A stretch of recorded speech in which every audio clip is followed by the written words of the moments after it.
بسم اللہ الرحمن الرحیم إلهي أنت ربي ذو الجلال والإكرام۔ ایک اطالوی وقایع نگار رونا لاطینی نے تاریخ کی خاک چھان کر اس قسم کے واقعات ذرا تفصیل سے بیان کیے ہیں۔ 3 بڑے مورخوں نے صرف اشارتاً ذکر کیا ہے۔ بہرحال واقعہ یوں ہوا کہ سالار زبیر بن عوام رضی اللہ تعالیٰ عنہ 8 مجاہدین کو ساتھ لے کر سرابیوم کے کھنڈرات میں چلے گئے۔ پولیس کا سب سے بڑا افسر صاحب الاحداث جوزف ساتھ نہیں گیا۔ اس نے سالار زبیر رضی اللہ تعالیٰ عنہ کو 2 گائیڈ دے دیے تھے جو ان کھنڈرات سے واقف تھے اور بوقت ضرورت لڑنے کا تجربہ بھی رکھتے تھے۔ جہاں تک واقفیت کا تعلق تھا، ان کھنڈرات کو بے شمار لوگ دیکھ چکے تھے اور مجاہدین نے بھی ان کھنڈروں کی سیر کر لی تھی، لیکن ان کے خفیہ گوشوں سے کوئی واقف ہوگا۔ ان دونوں آدمیوں سے پوچھا گیا کہ ان کھنڈرات کے اس حصے سے واقف ہیں یا نہیں جہاں عبادت گاہ بنی ہوئی ہے۔ انہوں نے بتایا کہ وہ اندر تو نہیں گئے، نہ ہی کوئی یہ دعویٰ کر سکتا ہے کہ وہ اس حصے میں بھی گیا ہے، لیکن وہ اتنا بتا سکتے ہیں کہ وہ حصہ کہاں سے شروع ہوتا ہے۔ سالار زبیر رضی اللہ تعالیٰ عنہ صرف نڈر اور بے خوف ہی نہیں تھے، بلکہ عقل و دانش کے لحاظ سے کوئی ہی ان کی برابری کا دعویٰ کر سکتا تھا۔ انہوں نے جوزف کو الگ بٹھا کر بڑی باریکی سے پوچھ لیا تھا کہ پہلے جو آدمی مارے گئے تھے وہ کس طرح مارے گئے، اور کچھ دیگر معلومات بھی لے لی تھی۔ ایک روز پہلے وہ دن کے وقت وہاں چلے گئے اور اس طرح اندر گھومتے پھرتے رہے تھے جیسے کوئی اجنبی سیر و سیاحت کے لیے آیا ہو۔ انہوں نے بالائی منزل میں جا کر بھی اندر کی دنیا دیکھ لی تھی۔ یہ کھنڈر صرف اتنے ہی نہیں تھے کہ ایک 4 دیواری ہوتی اور 2-4 کمرے بنے ہوئے ہوتے، وہ تو کمروں اور راہداروں کی ایک دنیا تھی جس کے اندر جا کر بھول بھلائیوں سے سامنا ہوتا تھا، اور یہ ڈر کہ آدمی بھٹک جائے گا اور باہر نہیں نکل سکے گا۔ ایسا کوئی خطرہ نہیں تھا، پھر بھی راہداریاں، غلام گردشیں اور کمروں اور برآمدوں کی افراد یہی تاثر پیدا کرتی تھی کہ یہاں جو آئے گا وہ باہر نہیں جا سکے گا۔ جس زمانے میں یہ عمارت صحیح سالم تھی اور یہاں باقاعدہ کھلے عام عبادت ہوتی تھی، اس دور میں یہ یقیناً ایک پرشکوہ اور قابل عظمت عمارت تھی۔ کھنڈرات ہی اس کے حسن و عظمت کو بزبان خاموشی بیان کر رہے تھے۔ اب تو چھتیں کہیں گری ہوئی اور کہیں جھکی ہوئی تھیں، دیواریں بھی ایسی کہ ان پر ہری کائی جمی ہوئی تھی، اور کچھ دیواریں آدھی اور کچھ زیادہ گری پڑی تھیں، اور بعض اس طرح کھڑی تھیں کہ انہوں نے چھتوں کو سنبھال رکھا تھا۔ ایک ہیبت سی تھی جسے کمزور دل آدمی برداشت نہیں کر سکتا۔ جالے ایسے گھنے تھے کہ ان پر شک ہوتا تھا کہ یہ جالے نہیں بلکہ کپڑے لٹک رہے ہیں، جو میلے بھی ہیں اور چیتھڑے بھی بن گئے ہیں۔ ان جالوں میں مرے ہوئے بڑے چمکادر پھنسے ہوئے تھے، اور ایک جالے میں ایسا الو پھنسا ہوا تھا اور جالے میں سے نکل نہ سکا اور وہیں پھڑ پھڑاتا مر گیا۔ کہیں سے بھی 1-2 سانپوں کا نکالانا حیرت ناک نہ تھا۔ ایسی دیواریں بھی تھیں جن پر کائی نہیں جمی تھی، ان کا پلستر ابھی تک محفوظ تھا، اور ان پر اس دور کے مصوروں نے دیویوں اور دیوتاؤں کی تصویریں بنا رکھی تھیں۔ یہ تصویریں تیز دھار یا نوکیلے اوزاروں سے کھودی ہوئی تھیں اور ان میں رنگ بھرے ہوئے تھے، اس لیے یہ صدیوں بعد بھی محفوظ تھے۔ ایک وسیع اور خاصا کشادہ ہال تھا جس کی آدھی سے زیادہ چھت گری ہوئی تھی، اور سارا ملبہ فرش اور ڈھیروں کی صورت میں بکھرا ہوا تھا۔ ہال کی ایک دیوار کے ساتھ چبوترا یا سٹیج بنا ہوا تھا۔ اس سٹیج پر اور محفوظ دیواروں پر جو نقش و نگار اور مورتیاں بنی ہوئی تھیں، ان سے صاف پتہ چلتا تھا کہ یہ عبادت گاہ تھی۔ اس عبادت گاہ کا ایک دروازہ ایک اور کمرے میں کھلتا تھا۔ یہ چھوٹا سا کمرہ تھا جس کی وسعت میں تقریباً 1 گز چوڑا گول چبوترا بنا ہوا تھا۔ اس کے ارد گرد کچھ ہڈیاں بکھری ہوئی تھیں جو یقیناً انسانی جسم کی تھیں۔ یہی خیال آتا تھا کہ اس کمرے میں انسانی جان کی قربانی دی جاتی ہوگی، اور اس کا طریقہ یہ ہوتا ہوگا کہ جسے قربان کرنا ہوتا اسے اس گول چبوترے پر بٹھا کر اس کا سر چبوترے پر رکھ دیتے اور تلوار یا کلہاڑی سے اس کی گردن کاٹ دیتے۔ 2-3 جگہوں سے سیڑھیاں اوپر جاتی تھیں۔ سالار زبیر بن عوام رضی اللہ تعالیٰ عنہ اوپر بھی گئے تھے۔ اوپر تو سنبھل کر چلنا پڑتا تھا کیونکہ جگہ جگہ سے چھتیں گری ہوئی یا جھکی ہوئی تھیں۔ محفوظ چھتوں پر چلنے سے بھی ڈر آتا تھا کہ یہ گر پڑیں گی۔ اوپر سے راہداریاں تھیں اور چھوٹے بڑے کمرے بھی تھے۔ سالار زبیر رضی اللہ تعالیٰ عنہ یہ دیکھنا چاہتے تھے کہ پہلے کبھی جو آدمی مارے گئے تھے ان پر تیر کہاں سے چھوڑے گئے ہیں۔ تیر انداز کسی ڈھکی چھپی جگہ ہی چھپے ہوں گے۔ زبیر بن عوام رضی اللہ تعالیٰ عنہ کو کچھ ممکنہ جگہیں نظر آئیں۔ وہ اتنا جانتے تھے کہ تیر اندازوں کو پکڑنے کے لیے 1-2 آدمی قربان کرنے پڑیں گے۔ زبیر رضی اللہ تعالیٰ عنہ وہاں تک چلے گئے جہاں تک عام سیاح نہ جا سکے ہوں گے۔ اس طرح وہ ایک دن پہلے جہاں تک اس کھنڈر کو دیکھ سکتے تھے دیکھ آئے تھے، لیکن انہوں نے وہ دہانہ یا دروازہ دیکھنے کی کوشش نہیں کی تھی جس کے آگے ابھی تک عبادت ہوتی تھی۔ یہ اس لیے کہ وہ جانتے تھے کہ انہیں کوئی دیکھ رہا ہے۔ وہ اپنے خلاف کوئی شک پیدا نہیں کرنا چاہتے تھے۔ آدھی رات ہونے کو آئی تھی جب سالار زبیر بن عوام رضی اللہ تعالیٰ عنہ 10 آدمیوں کی جماعت کے ساتھ کھنڈرات کے قریب پہنچ چکے تھے۔ وہ ابھی اس وسیع و عریض میدانی علاقے میں تھے جس کے آگے کچھ چٹانیں آ جاتی تھیں اور ان چٹانوں کے درمیان یا ساتھ ہی سرابیوں کے کھنڈرات تھے۔ چاند اس سے کچھ پہلے افق سے خاصا اوپر آ گیا تھا اور چاند تقریباً پورا تھا۔ اس کی چاندنی بڑی ہی شفاف تھی، نظر خاصی دور تک کام کرتی تھی۔ زبیر رضی اللہ تعالیٰ عنہ اپنی جماعت کو آخری بار ضروری ہدایات دیتے جا رہے تھے۔ وہ پیدل گئے تھے۔ انہیں دور سے سرپٹ دوڑتے گھوڑے کے ٹاپ سنائی دیے جو ابھی مدھم تھے۔ تھوڑی دیر بعد گھوڑا اور اس کا سوار نظر آنے لگا۔ اگر وہ سوار زیادہ ہوتے تو سالار زبیر رضی اللہ تعالیٰ عنہ اور ان کی جماعت تلواریں نکال کر مقابلے کے لیے تیار ہو جاتی، لیکن وہ گھوڑا اور اس کا سوار اکیلا تھا۔ قریب پہنچا تو اس نے گھوڑے کی لگام اتنی زور سے کھینچی کہ گھوڑے نے چاروں سم زمین میں گاڑ دیے اور چند قدم آگے آ کر رکا۔ سوار کود کر اترا اور سالار زبیر رضی اللہ تعالیٰ عنہ کے سامنے جا کھڑا ہوا۔ سالار نے پوچھا کہ وہ کون ہے؟ میں علی کو ڈھونڈنے آیا ہوں، اس نے تیز تیز بولتے ہوئے جواب دیا۔ پوچھتے ہو میں کون ہوں؟ میں علی کا سب کچھ ہوں اور علی میرے لیے سب کچھ ہے۔ ہم دونوں ایک دوسرے کے بغیر خالی اور کھوکھلے جسم بن جاتے ہیں۔ مجھے اپنے ساتھ لے چلو۔ علی اگر ان کھنڈرات میں ہے تو میں اسے یہاں سے نکالنے کے لیے اپنی جان پر کھیل جاؤں گا۔ علی اس لڑکی کا نام تھا جسے یہ سب ڈھونڈنے اور اپنے ساتھ لے جانے کے لیے جا رہے تھے، اور یہ گھڑ سوار ایک نوجوان قبطی عیسائی تھا۔ اس نے بڑے ہی جذباتی لہجے اور انداز میں بتایا کہ علی اسے چاہتی تھی اور وہ علی کی محبت میں دیوانہ ہو چکا تھا۔ اسے علی کے دادا نے اسی شام بتایا تھا کہ علی لاپتہ ہے، اور یہ بھی بتایا کہ آج مجاہدین رات سرابیوم کے کھنڈرات میں جا رہے ہیں۔ اس نوجوان کو معلوم نہیں تھا کہ وہ کہاں سے سراغ لگائے کہ ان کھنڈروں میں جانے والے کون ہیں اور وہ کس وقت روانہ ہو رہے ہیں۔ وہ بھاگتا دوڑتا رہا اور کچھ ہی دیر پہلے کسی نے بتایا کہ ایک مسلمان سالار کے ساتھ 10 آدمی شہر سے نکلے ہیں۔ اس نوجوان نے اپنے آپ کو یقین دلایا کہ یہ وہی لوگ ہیں جو اس کی محبوبہ علی کو ڈھونڈنے جا رہے ہیں۔ اس نے باپ کے گھوڑے پر زین ڈالی اور نکل کھڑا ہوا۔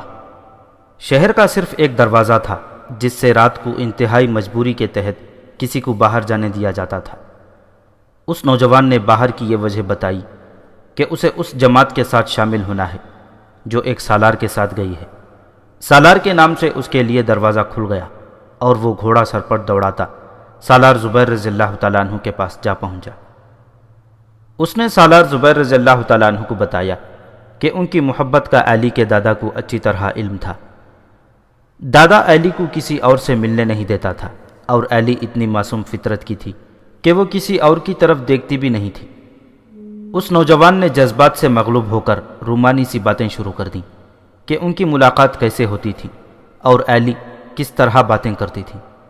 اس نے یہ بھی بتایا کہ علی نے اس کے ساتھ شادی کا وعدہ اس شرط پر کیا تھا کہ وہ اپنے دادا سے الگ نہیں ہوگی، بلکہ اس نوجوان کو اس کے گھر میں رہنا پڑے گا۔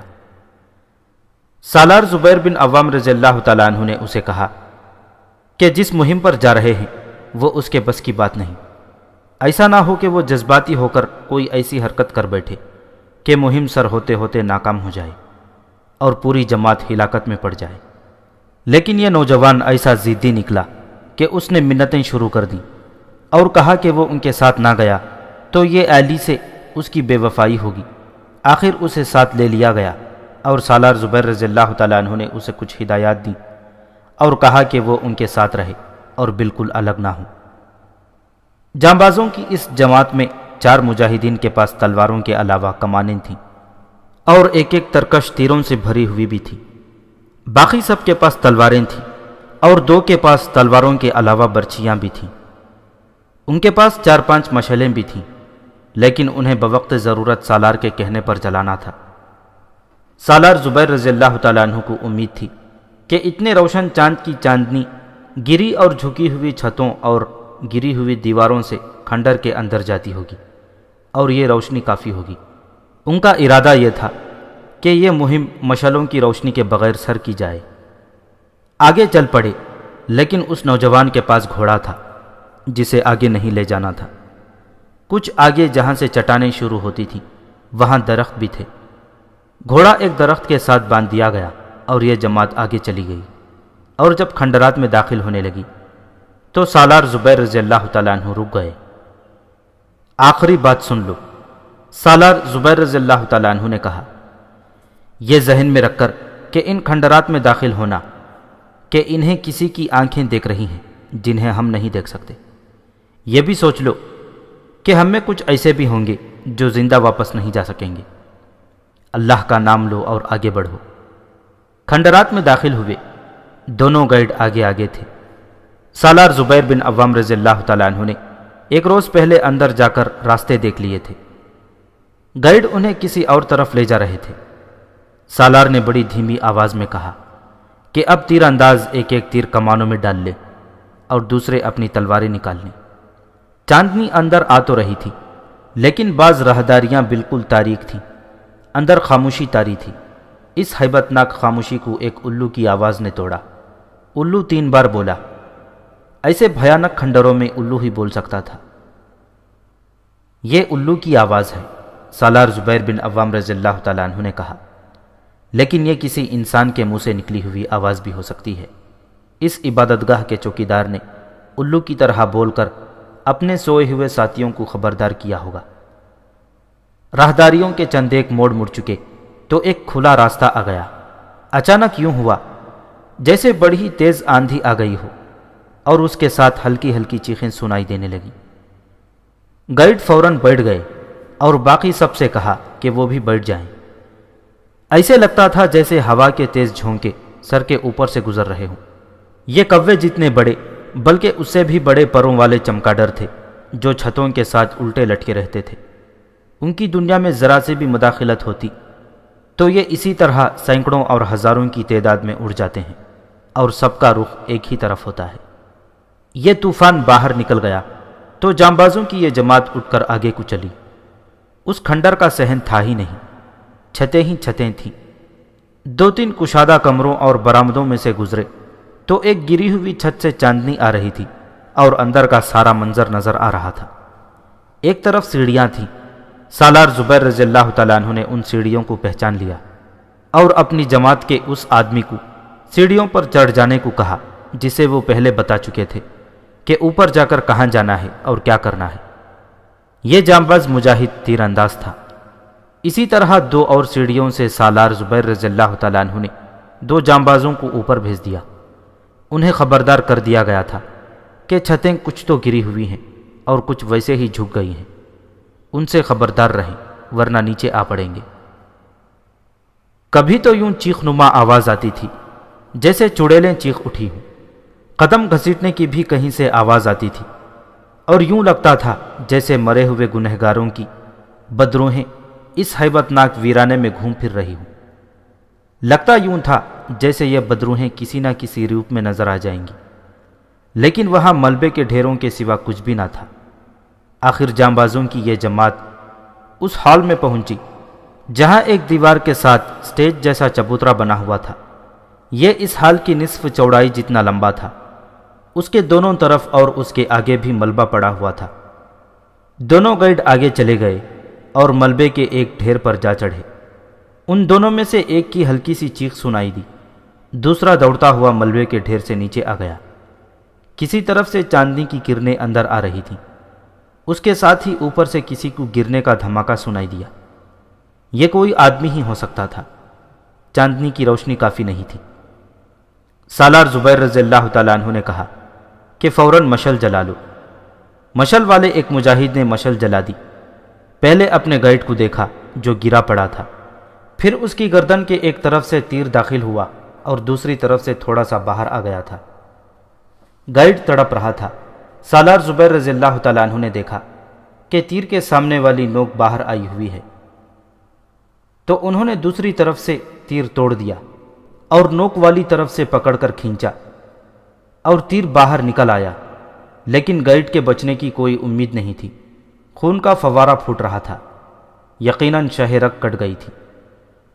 ایک جانباز مجاہد نے سالار کے کہے بغیر ہی دوسری مشل جلا لی اور اس طرف گیا جہاں کسی کے گرنے کی دھمک سنائی دی تھی۔ وہ کوئی آدمی تھا جو ان کے لیے اجنبی تھا۔ اس کی پیٹھ میں تیر اترا ہوا تھا اور اتنا اندر چلا گیا تھا جس سے اندازہ ہوتا تھا کہ یہ تیر قریب سے چلایا گیا ہے۔ یہ آدمی بھی ابھی زندہ تھا اور تڑپ رہا تھا، اسے بھی مرنا تھا۔ سالار زبیر رضی اللہ تعالیٰ عنہ نے اپنی تلوار کی نوک اس کے دل کے مقام پر رکھ دی اور پوچھا کہ وہ کون ہے۔ وہ اٹھنے کے قابل نہیں تھا۔ نہیں بتاؤں گا، تیر کھائے ہوئے زخمی نے کہا۔ تلوار میرے سینے میں اتار دو، مجھے تو اب مرنا ہی ہے، اپنے دیوتاؤں کو ناراض کر کے نہیں مرنا چاہتا۔ سالار زبیر رضی اللہ تعالیٰ عنہ سمجھ گئے کہ اس شخص سے کچھ معلوم کرنا ممکن نہیں۔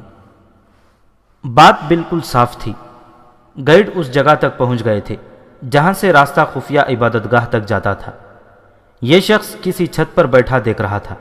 اس نے اوپر سے تیر چلایا اور ایک گائیڈ کو نشانہ بنا لیا۔ اس نے اب دوسرے گائیڈ کو مارنا تھا، لیکن زبیر بن عوام رضی اللہ تعالیٰ عنہ نے پہلے ہی اس کا انتظام کر رکھا تھا۔ انتظام یہ تھا کہ انہوں نے اپنے جانباز اوپر بھیج دیے تھے۔ سالار زبیر رضی اللہ تعالیٰ عنہ نے پہلے سنا تھا کہ دو آدمی جنہیں ہرقل اور بعد میں قسطنطین نے بھیجا تھا اسی طرح تیروں سے مرے تھے۔ سالار زبیر رضی اللہ تعالیٰ عنہ نے سوچ لیا تھا کہ یہ تیر اوپر سے ہی آتے ہوں گے۔ ایک روز پہلے انہوں نے اوپر جا کر دیکھ لیا تھا کہ کسی جگہ سے تیر انداز نیچے کسی کو نشانہ بنا سکتا ہے۔ انہوں نے ایک ایک جانباز اوپر ان جگہوں سے ذرا دور بھیج دیے تھے اور انہیں بتا دیا تھا کہ وہ کیا کریں گے۔ عبادت گاہ کے آدمی نے اوپر سے تیر چلایا اور ایک گائیڈ کو نشانہ بنا لیا، اور اوپر بیٹھے ہوئے جانباز نے اس آدمی کو تیر کا نشانہ بنایا اور وہ آدمی تیر کھا کر نیچے جا پڑا۔ اوپر سے ایسی آوازیں آنے لگی جیسے دو تین آدمی آپس میں لڑ رہے ہوں۔ یہ آوازیں کوئی عجیب نہیں تھیں، البتہ یہ ڈر آتا تھا کہ یہ جنات یا چڑیلوں جیسی کوئی مخلوق بھی ہو سکتی ہے۔ اگر ایسا تھا تو جانباز مجاہدین کی موت یقینی تھی۔ زبیر بن عوام رضی اللہ تعالیٰ عنہ نے کہا کہ اوپر اپنے آدمیوں کی مدد کو پہنچا جائے، لیکن وہ جگہ ایسی تھی جہاں تیز نہیں دوڑا جا سکتا تھا اور سیڑھیاں بھی تیزی سے نہیں چڑھی جا سکتی تھی۔ پھر اوپر جا کر تیز چلنا اور اپنے ساتھی تک پہنچنا بالکل ہی ممکن نہیں تھا، کیونکہ گری اور جھکی ہوئی چھتوں سے گرنا یقینی تھا۔ ان مجاہدین کو جو اوپر بھیجے گئے تھے اللہ کے حوالے کر دیا گیا۔ سالار زبیر رضی اللہ تعالیٰ عنہ نے دوسرے گائیڈ سے کہا کہ اب اوپر خطرہ کم ہو گیا ہے اور انہیں اس جگہ لے چلے جہاں خفیہ عبادت گاہ میں داخل ہوا جا سکتا ہے۔ گائیڈ ایک بار پھر ملبے کے ڈھیر پر جا چڑھا اور دوسری طرف اتر گیا۔ اتنے میں گری ہوئی چھت میں سے دو آدمی نیچے آ پڑے۔ جا کر دیکھا تو ایک مجاہد تھا اور دوسرا کوئی اور تھا۔ چھت بہت اونچی تھی، دونوں زخمی تھے اور ان کے ہاتھوں میں تلواریں تھیں۔ ظاہر تھا کہ انہوں نے لڑتے ہوئے ایک دوسرے کو زخمی کیا تھا۔ اتنی بلندی سے گرے تو دونوں بے ہوش ہو گئے۔ صاف پتہ چلتا رہا تھا کہ دونوں اس بے ہوشی میں ہی اس دنیا سے رخصت ہو جائیں گے۔ گائیڈ نے ذرا دھیمی آواز میں سالار زبیر رضی اللہ تعالیٰ عنہ کو پکارا۔ سالار زبیر فوراً پہنچے اور ملبے کے ڈھیر پر چڑھ کر دوسری طرف اتر گئے۔ وہ تو دن کو بھی یہاں آئے تھے لیکن اس طرف نہ گئے۔ ان کا خیال تھا کہ یہ ملبہ دیوار تک گیا ہوا ہے اور وہاں ملبے کے سوا کچھ بھی نہیں، لیکن وہاں دیوار اس طرح ٹوٹی ہوئی تھی یا توڑی گئی تھی، جس طرح ڈاکو دیوار میں نقب لگایا کرتے ہیں۔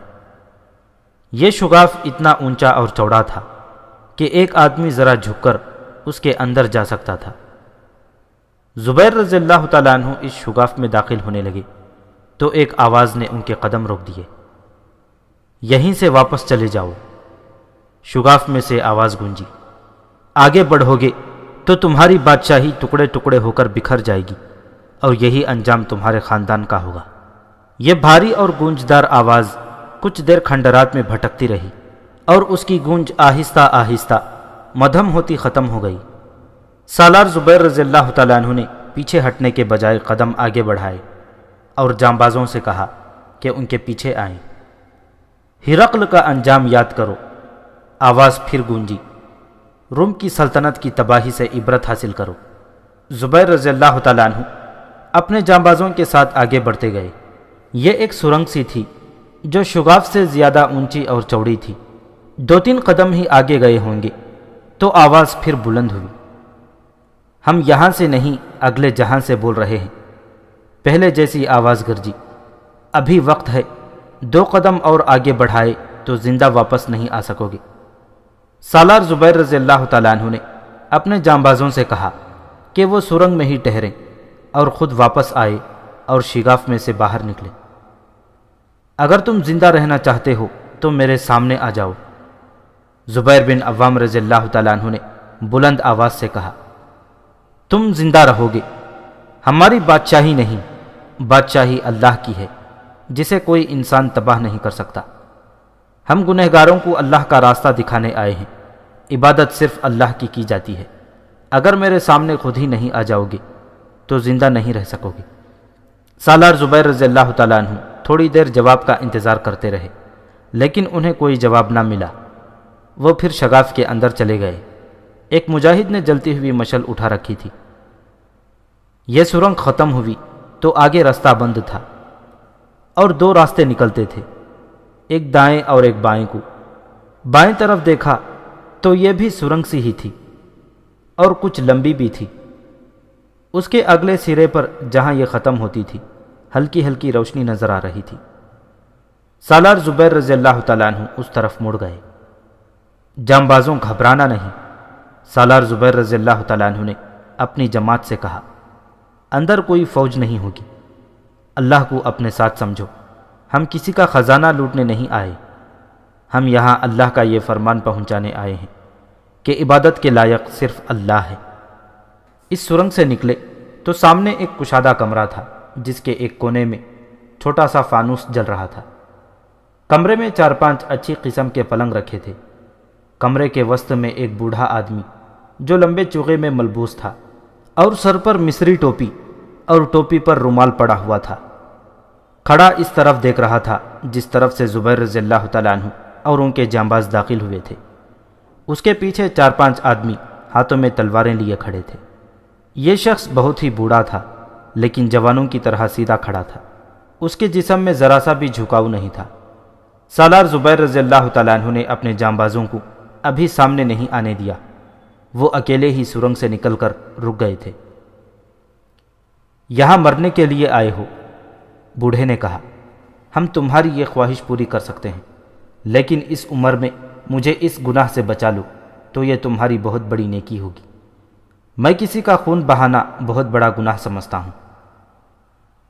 کسی کا خون بہانے کا گناہ میں بھی نہیں کرنا چاہتا، سالار زبیر بن عوام رضی اللہ تعالیٰ عنہ نے کہا۔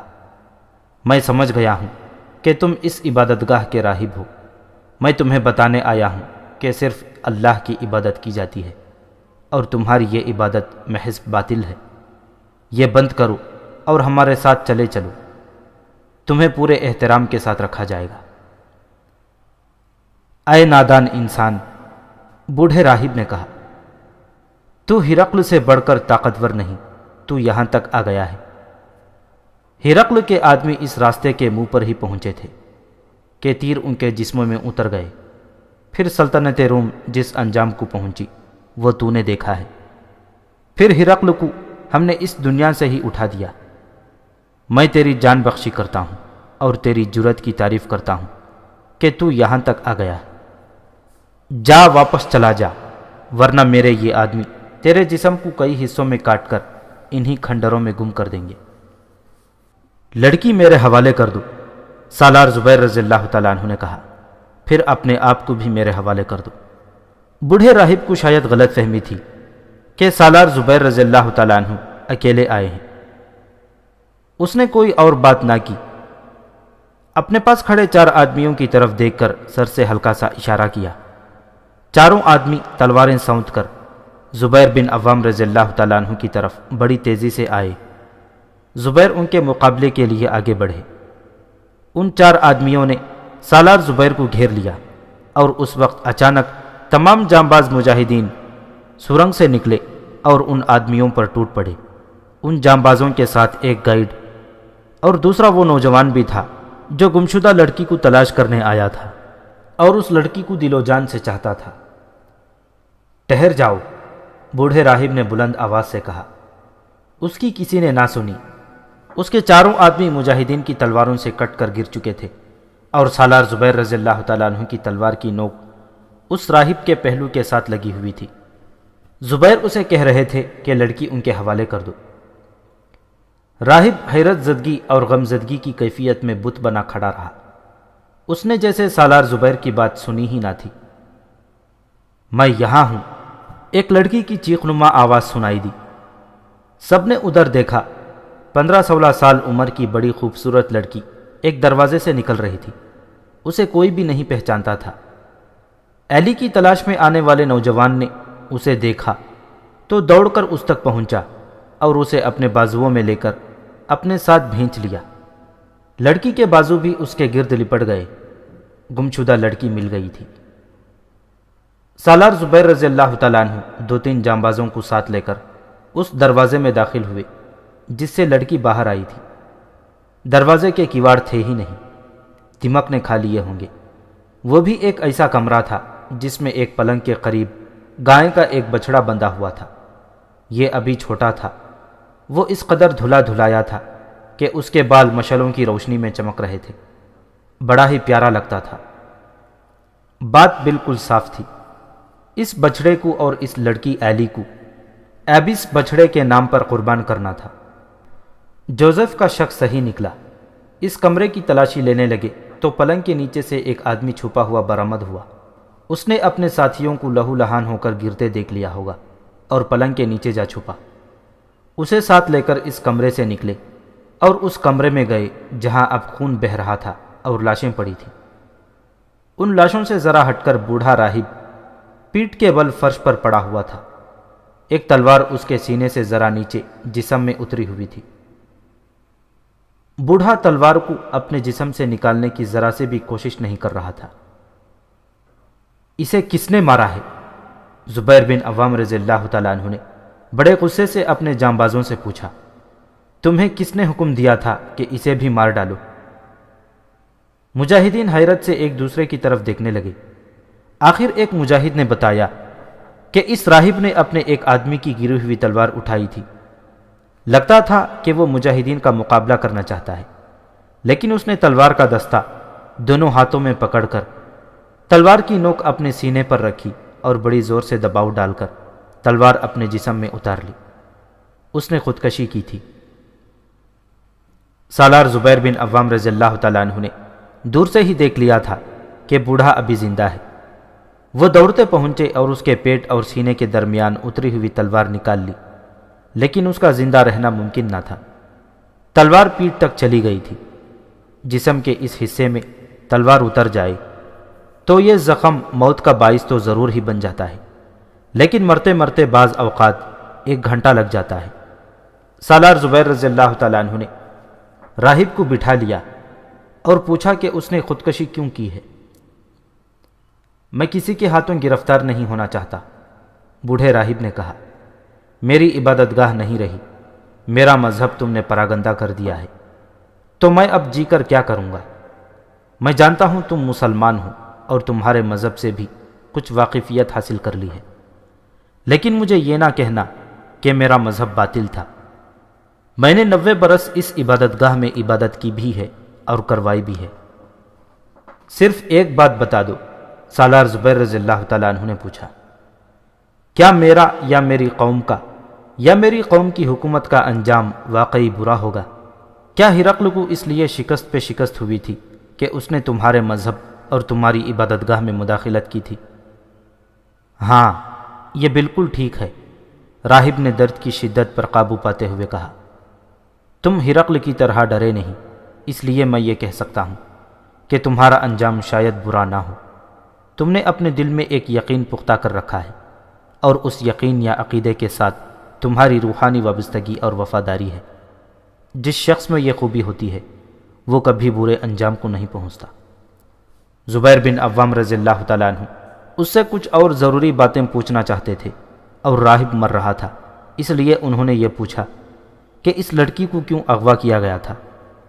اس نے وہی بات بتائی جو جوزف سپہ سالار عمرو بن عاص رضی اللہ تعالیٰ عنہ کو بتا چکا تھا۔ اس نے یہ بچڑا 1-2 مہینے پہلے خریدا تھا، اور پھر اپنے آدمی شہر میں اپنے مطلب کی لڑکی کو دیکھنے کے لیے بھیجے۔ اتفاق سے ان کی نظر ایلی پر پڑی تو اسے کچھ ورغلا کر اور کچھ دھوکہ دے کر باہر لائے، اور کوئی دوائی اس کی ناک میں آگے رکھ کر اس سے بے ہوش کیا اور اٹھا لائے۔ سالار زبیر رضی اللہ تعالیٰ عنہ نے اس سے پوچھا کہ لڑکی کا وہ قربانی سے پہلے کیا بناتے ہیں اور اس کے ساتھ کیا سلوک کرتے ہیں؟ راہب نے کہا کہ کسی ایسی غلط بات کو دل میں جگہ نہ دینا کہ لڑکی کو کسی غلط یا بیہودہ مقصد کے لیے رکھا جاتا ہے۔ انہیں قربانی کے لیے کنواری اور معصوم لڑکی درکار ہوتی ہے جو اس کے چہرے سے ظاہر ہو جاتا ہے۔ پھر یہاں لڑکی کو اس طرح پاک اور صاف ستھرا رکھا جاتا ہے جیسے یہ آسمان سے اتری ہو۔ بعد میں اس لڑکی نے بھی بتایا تھا کہ اسے کچھ پلاتے تھے جس سے وہ بیدار تو رہتی تھی، لیکن اسے یہ احساس نہیں ہوتا تھا کہ وہ قید میں ہے۔ رات کو اس کی آنکھ کھل جاتی، تب اسے قید کا احساس ہوتا تھا، لیکن اسے اتنا زیادہ ڈرا کر رکھا گیا تھا کہ وہ فرار کا سوچ بھی نہیں سکتی تھی۔ پھر اسے یہ تو معلوم ہی نہیں تھا کہ وہ کہاں ہے اور یہاں سے نکل بھاگنے کا راستہ کون سا ہے۔ تھوڑی ہی دیر بعد راہب مر گیا۔ سالار زبیر بن عوام رضی اللہ تعالیٰ عنہ ان سب کی لاشیں وہیں چھوڑ کر اور لڑکی اور بچڑے کو ساتھ لے کر وہاں سے واپس آ گئے۔ پلنگ کے نیچے سے جو آدمی نکالا گیا تھا اسے بھی قتل کر دیا گیا۔ بالائی منزل میں ایک جانباز مجاہد کا سامنا ایک تیر انداز سے ہو گیا تھا۔ یہ مجاہد زخمی تھا، لیکن اس نے تیر انداز کو مار ڈالا تھا، ایک تو تیر سے گرا دیا تھا۔ جانباز مجاہد کی یہ جماعت رات کے پچھلے پہر واپس بابلیون پہنچی۔ فجر کی نماز کے وقت سالار زبیر رضی اللہ تعالیٰ عنہ نے سپہ سالار عمرو بن عاص رضی اللہ تعالیٰ عنہ کو بتایا کہ وہ لڑکی کو ڈھونڈ کر لائے ہیں، اور پھر انہیں سارا واقعہ سنایا۔ صبح ہوتے ہی لڑکی کے باپ کو بلا کر لڑکی اس کے حوالے کر دی گئی۔ اسے یہ بتایا گیا کہ اس کی پوتی کو ڈھونڈ لانے کے لیے 2 آدمی قربان کیے گئے ہیں۔ یہ بوڑھا آدمی اس قدر متاثر ہوا کہ ہر کسی کو یہ واقعہ سناتا پھر رہا تھا۔ شام تک سارے شہر میں یہ واقعہ مشہور ہو گیا، اور اگلے روز کئی ایک عیسائی اسلام قبول کرنے کے لیے آ گئے۔ وہ کہتے تھے کہ ایسی قوم پہلی بار دیکھی ہے جس کے ہاں انسانی ہمدردی اور انصاف ہے۔ سپہ سالار عمرو بن عاص رضی اللہ تعالیٰ عنہ نے حکم دیا کہ سرابیوم کے کھنڈرات ویسے ہی رہنے دیے جائیں جیسے ہیں۔ ان کی اہمیت تاریخی نوعیت کی ہے، لیکن اس کا عبادت گاہ والا حصہ مسمار کر دیا جائے۔ ادھر بابلیون میں مجاہدین اسلام فتح و نصرت سے سرشار اپنے قدم جما چکے تھے، اور اسکندریہ کی طرف پیش قدمی کے لیے جوش و خروش سے تیار ہو رہے تھے۔ صرف بابلیون کا ہی نہیں بلکہ تمام مفتوحہ علاقوں کا نظم و نسق اور انتظامیہ کا سلسلہ رواں کر چکے تھے۔ سب سے بڑی کامیابی تو یہ تھی کہ سپہ سالار عمرو بن عاص رضی اللہ تعالیٰ عنہ کے تدبر نے قبطی عیسائیوں کے ذہنوں سے بغاوت کا خیال نکال دیا، اور ایسے اقدامات کیے تھے کہ ان کے دل موہ لیے تھے۔ تمام مجاہدین اسلام نے وہاں کے لوگوں کے ساتھ ایسا سلوک اور رویہ روا رکھا تھا کہ مسلم اور غیر مسلم کے درمیان بیگانگی اور غیریت کا نام و نشان نہیں رہا تھا۔ ادھر بزنطیہ میں ہرقل کے شاہی محل پر لعنتیں برس رہی تھیں۔ ابلیس رقص کر رہا تھا۔ ہرقل مر چکا تھا۔ ایک وہ تھا جسے سلطنت روم کا غم کھاتا رہتا تھا، اور جس نے ساری دنیا کو فتح کرنے کے خواب دیکھے تھے، یا اب اس کا بیٹا قسطنطین تھا جس کا خون ہر وقت کھولتا رہتا تھا اور اس پر غصے کی کیفیت طاری رہنے لگی تھی۔ پیچھے ایک باب میں تفصیل سے بیان ہو چکا ہے کہ رومی فوج کے جرنیل اور حکومت کے حاکم دو حصوں میں بڑھ گئے تھے، کچھ قسطنطین کے حامی اور کچھ اس کی سوتیلی ماں مرتینہ کے حامی بن گئے تھے۔ پہلے بیان ہو چکا ہے کہ ملکہ مرتینہ اپنے بیٹے ہرقلیوناس کو ہرقل کی جگہ تخت نشین کرانا چاہتی تھی، لیکن تخت و تاج کا صحیح وارث قسطنطین تھا۔ وہ بڑا بھی تھا اور منجھا ہوا جرنیل بھی تھا، اور حکومت کے مسائل اور امور کو بھی سمجھتا تھا۔ اس کے مقابلے میں ملکہ مرتینہ کا بیٹا ہر پہلو سے صرف شہزادہ تھا، نہ اس نے کبھی میدان جنگ دیکھا اور نہ کاروبار سلطنت سے آشنا تھا۔ ملکہ مرتینہ حسین تو تھی ہی، لیکن عیاری اور مکاری کے لحاظ سے جادوگرنی تھی۔ پتھر دل آدمی کو بھی موم کر کے اپنی مٹھی میں لے لیتی تھی۔ جرنیل اور حکومت کے حاکم دو حصوں میں بٹ کر ایک دوسرے کے دشمن بنے جا رہے تھے۔ ان میں کچھ خوشامدی بھی تھے۔ وہ قسطنطین کو آئے دن کوئی نئی سے نئی خبر سناتے اور ملکہ مرتینہ اور اس کے بیٹے ہرقلیوناس کے خلاف بھڑکاتے تھے۔ قسطنطین کو مصر کا غم تو کھا ہی رہا تھا، لیکن یہ خوشامدی اسے ایسی خبریں سناتے تھے کہ اس کا خون کھول اٹھتا تھا۔ مورخوں نے لکھا ہے کہ وہ کسی اندرونی روگ میں مبتلا ہو گیا اور جسمانی کمزوری محسوس کرنے لگا۔ اس سے بڑا روگ اور کیا ہو سکتا تھا کہ اپنے آپ کو دنیا کی سب سے بڑی جنگی طاقت سمجھنے والے شاہی خاندان کو مٹھی بھر عربوں نے، جنہیں رومی گوار بدو کہتے تھے، شام سے مار بھگایا، اور اب انہیں مصر سے بھی بری طرح بے دخل کیا جا رہا تھا۔ قسطنطین کی حالت تو اب یہ ہو گئی تھی جیسے ڈوبنے والا تنکوں کے سہارے تلاش کرنے کے لیے ہاتھ پاؤں مارتا ہے۔ پہلے بیان ہو چکا ہے کہ اس کی نظریں بھٹک بھٹک کر ہرقل کے بنائے ہوئے اسقف اعظم قیرس پر جا رکتی تھی۔ ہرقل نے مقوقس کے ساتھ قیرس کو بھی جلا وطن کر دیا تھا۔ ہرقل کی موت کے بعد قسطنطین نے ایک ایلچی کو قیرس کی تلاش میں روانہ کیا اور یہ پیغام دیا تھا کہ قیرس کو مصر کی صورتحال بتا کر کہیں کہ وہ واپس آ جائے۔ ایلچی نے قیرس کو ڈھونڈ نکالا اور اسے اپنے ساتھ ہی لے آیا تھا۔ قسطنطین نے اس کا استقبال پورے احترام سے کیا اور الگ تنہائی میں بٹھا لیا۔ سب سے پہلے یہ بات سن لیں، قسطنطین نے قیرس سے کہا، میں نے کبھی بھی آپ کو باغیانہ خیالات کا مجرم نہیں سمجھا۔ اصل قصور مقوقس کا تھا، لیکن میرے بادشاہ باپ نے اس کے ساتھ آپ کو بھی جلا وطن کر دیا۔ مجھے پوری امید ہے کہ سلطنت روم کے مسائل کے ساتھ آپ کو بھی اتنی ہی دلچسپی ہے جتنی مجھے ہے۔ میں آپ کا اسقف اعظم کا رتبہ بحال کرتا ہوں اور اس کے ساتھ ہی آپ کو اپنا مقدس باپ سمجھتا ہوں۔